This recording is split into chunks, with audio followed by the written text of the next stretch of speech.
Hello बच्चों, कैसे हैं आप। मुझे उम्मीद है कि आप बड़े अच्छे होंगे और बेहतरीन ढंग से पढ़ाई कर रहे होंगे। तो लीजिए, मैं आपके लिए पुनः उपस्थित हूं। आपका स्वागत है ज्योग्राफी पाठशाला में और लेकर आया हूं द्वितीय कार्य वन लाइनर क्वेश्चंस, जो जिसमें हमको महत्वपूर्ण एक एक नंबर के क्वेश्चंस और जो बड़े क्वेश्चंस हैं जैसे मान लीजिए लघुत्तरात्मक, वो भी हम लेकर चलेंगे। तो लीजिए हम शुरू करते हैं। पहला, विनिर्माण से क्या अभिप्राय है। हमने बात की थी द्वितीयक जो उद्योग होते हैं वो विनिर्माण होता है, प्रसंस्करण होता है, निर्माण होता है। तो विनिर्माण का मतलब होता है वस्तु का उत्पादन। वस्तु का उत्पादन किससे? हाथ से, हाथ से या फिर मशीनों से भी हो सकता है, मशीनों से भी हो सकता है।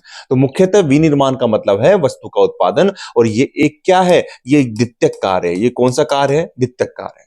प्रसंस्करण से क्या तात्पर्य है? प्रसंस्करण से तात्पर्य ये भी एक द्वितीयक क्रिया है, द्वितीयक क्रिया है। और इसके अंदर किसी भी उद्योग को या किसी भी वस्तु को बनाने की जो प्रोसेस होती है या उसका जो निर्माण की क्रिया होती है उसको शामिल किया जाता है। वस्तु के विशिष्टीकरण से क्या तात्पर्य है?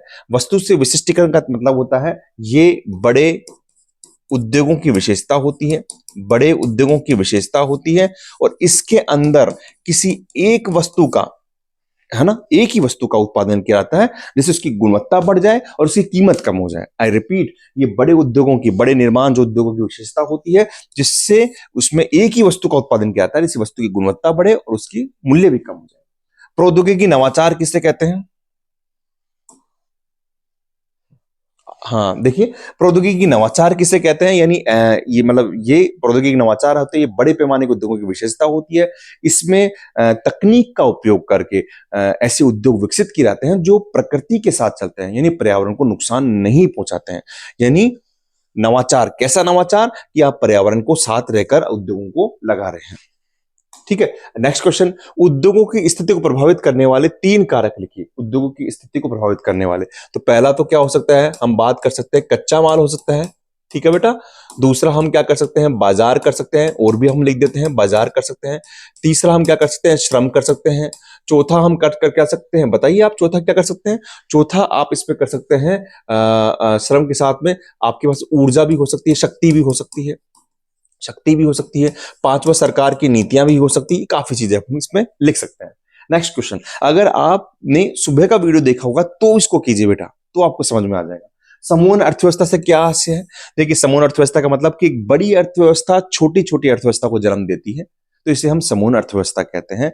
जब एक बड़ी अर्थव्यवस्था जन्म लेती है तो साथ में, है ना, बड़ी अर्थव्यवस्था के साथ में विकसित होने के लिए उसके आसपास छोटी छोटी अर्थव्यवस्था का जन्म हो जाता है, उसको हम समूह अर्थव्यवस्था कहते हैं। जैसे आप उदाहरण दे सकते हैं कि किसी मंदिर या किसी फैक्ट्री के खुलने पर उसके साथ में अन्य उद्योगों का विकास, छोटे छोटे उद्योगों का विकास हो जाता है।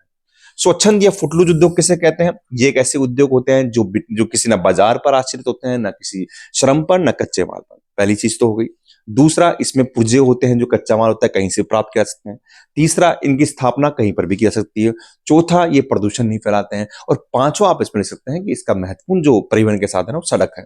इलेक्ट्रॉनिक और मोबाइल उद्योग इसकी विशेषता है। ये 1 नंबर 1.5 नंबर का क्वेश्चन बनता है। निर्माण की सबसे छोटी इकाई कौन सी है? कुटीर उद्योग। कौन से उद्योग? कुटीर उद्योग।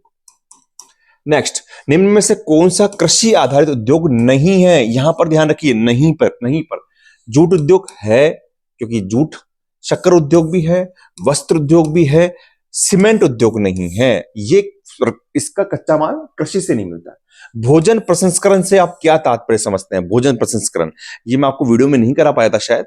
इसका मतलब क्या है कि भोजन को सुरक्षित रखने के लिए जिन जिन विधियों को अपनाया जाता है। देखिए, प्रसंस्करण का मतलब ही क्या होता है? प्रोसेसिंग होता है।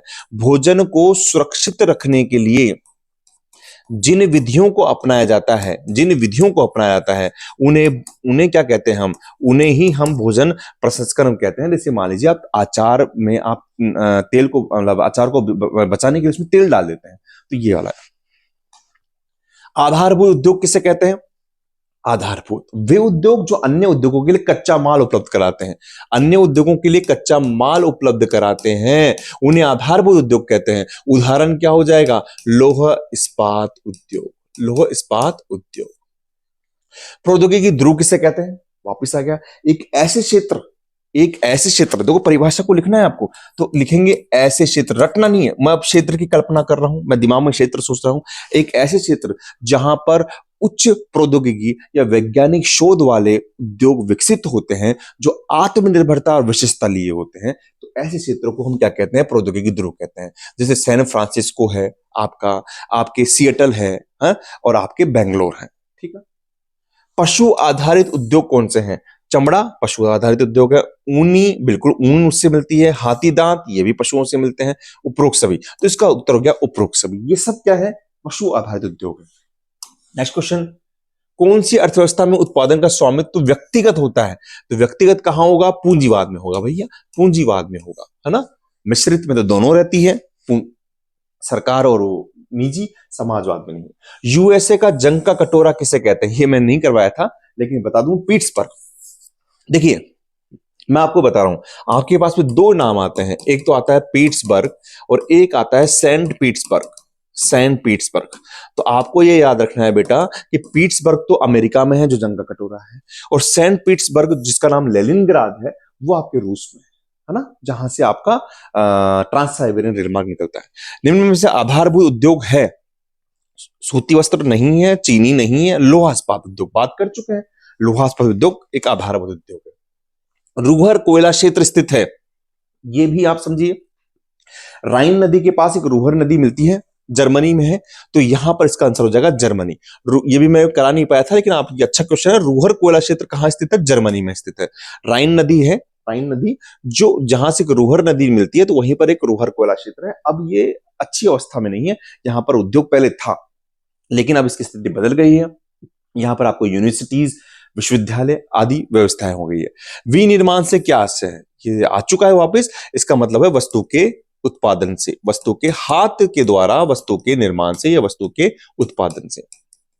सिलिकॉन घाटी कहां पर है? सिलिकॉन घाटी आपके है सैन फ्रांसिस्को। कहां पर है? San Francisco. सैन फ्रांसिस्को कहां पर है? यूएसए में। सिलिकॉन वैली कहां पर है? सिलिकॉन वैली, और आपके पास में आ जाएगा सिलिकॉन वन। तो सिलिकॉन वैली कहां पर है? सिलिकॉन वैली है आपके बेंगलोर में। कहां पर है? बेंगलोर में है। और बेंगलोर कहां पर है? भारत में। आपके पास में अगर सिलिकॉन वन कहां पर है? ये है सिएटल में। कहां पर है? सिएटल में। और सिएटल कहां पर है? कनाडा में। ये बात कर चुके हैं बेटा। विनिर्माण उद्योग को शामिल करते हैं। विनिर्माण उद्योग को किसमें शामिल करते हैं? चूंकि हम द्वितीयक की बात करते हैं, द्वितीयक क्षेत्र में ही शामिल करते हैं। वैसे समझ में बिल्कुल इजी क्वेश्चन है। प्राकृतिक संसाधनों का मूल्य किस के द्वारा बढ़ाया जा सकता है? मैंने बात की थी द्वितीयक क्रियाओं में कि ये प्रकृति से प्राप्त कच्चे माल का रूप परिवर्तन कर उसका मूल्य बढ़ा देते हैं। तो किस क्रिया द्वारा बढ़ाया जाता है? द्वितीयक क्रिया द्वारा। द्वितीयक क्रिया द्वारा। निम्न में से कौन सा उद्योग रसायन आधारित उद्योग से में शामिल नहीं है? कृत्रिम रेशे रसायन आधारित उद्योग है, प्लास्टिक निर्माण भी रसायन आधारित उद्योग है, तांबा प्रगलन नहीं है, तो यहां पर आएगा तांबा प्रगलन। एल्युमिनियम उद्योग निम्न में से किस कारक के निकट स्थापित किया जाता है? मैंने बताया था आपको, शक्ति के, तो शक्ति, क्योंकि इसके लिए बहुत ज्यादा ऊर्जा की आवश्यकता होती है, तो इसमें ऊर्जा आंसर आ जाएगा, ऊर्जा। तो एल्युमिनियम उद्योग कहां स्थापित किया जाता है? ऊर्जा जहां होती, जहां स्थापित किया जाता है। तो मुझे उम्मीद है कि आपके पास क्वेश्चन आपने को समझ में आए होंगे। आप वीडियो देखिए, उसके बाद में क्वेश्चन को कीजिए। लगभग पूरा टॉपिक मैंने इसमें क्लियर करने की कोशिश की है। ठीक है बेटा, नेक्स्ट क्लास में नेक्स्ट वीडियो के साथ में मिलते हैं हम नए चैप्टर के साथ में। थैंक यू बेटा।